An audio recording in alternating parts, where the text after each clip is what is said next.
গাজীপুরের টঙ্গীর রাসায়নিক গুদামে আগুন নেভাতে গিয়ে দগ্ধ ফায়ার ফাইটার নুরুল হুদার মৃত্যুতে শোকে স্তব্ধ ময়মনসিংহের গফরগাঁও উপজেলার ধামাইল গ্রাম।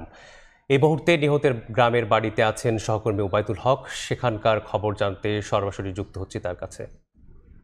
ফাইটার নুরুল হুদার মৃত্যুতে শোকস্তব্ধ ময়মনসিংহের গফরগাঁও উপজেলার ধামাইল গ্রাম।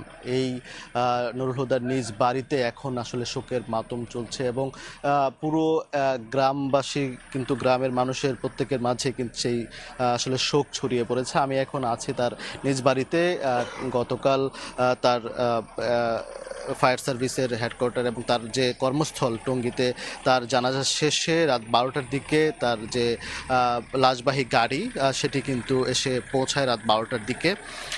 এ সময় কিন্তু এক হৃদয় বিদারক দৃশ্যের অবতারণা হয় এবং এই মুহূর্তে আত্মীয় স্বজন এবং গ্রামের মানুষজন কিন্তু এখানে আসছেন এবং আসলে পরিবারকে সান্ত্বনা দেওয়ার চেষ্টা করছেন। তবে আসলে নুরুল হুদার যে বাবা তার কিন্তু আহাজারি থামছেই না, কারণ তার যে বড় ছেলে তিনিও কিন্তু বিদ্যুৎস্পৃষ্টে গত 3 বছর আগে মারা গিয়েছেন এবং আজকে এই এমন দৃশ্য আবারও তার দেখতে হচ্ছে, ছেলের মরদেহ দেখতে হচ্ছে, ছোট ছেলের, এবং এই ঘটনায় কিন্তু পুরো পরিবারকে আসলে শোকে আচ্ছন্ন করে তুলেছে এবং তার যে ছোট 2টি ছেলে এবং মেয়ে, এক ছেলে এক মেয়ে। মেয়ে ক্লাস 5ম শ্রেণীতে পড়ে এবং ছেলেটি 3 বছর বয়সী এবং নুরুল হুদার স্ত্রী কিন্তু 9 মাসের অন্তঃসত্ত্বা। এই অবস্থায় এমন মর্মান্তিক দুর্ঘটনায় আসলে যে কর্মদায়িত্ব পালন করতে গিয়ে আসলে তিনি তার শরীরের শতভাগ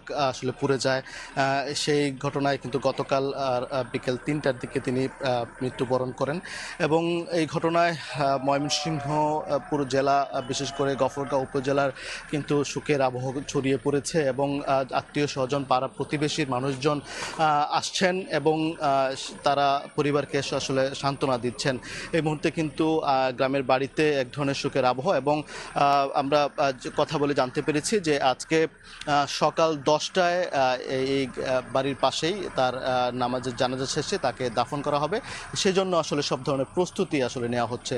তো এই মুহূর্তে ময়মনসিংহের গফরগাঁও উপজেলার ধামাইল গ্রাম থেকে এই ছিল সবশেষ খবরাখবর। যুক্ত ছিলাম ময়মনসিংহের গফরগাঁও থেকে।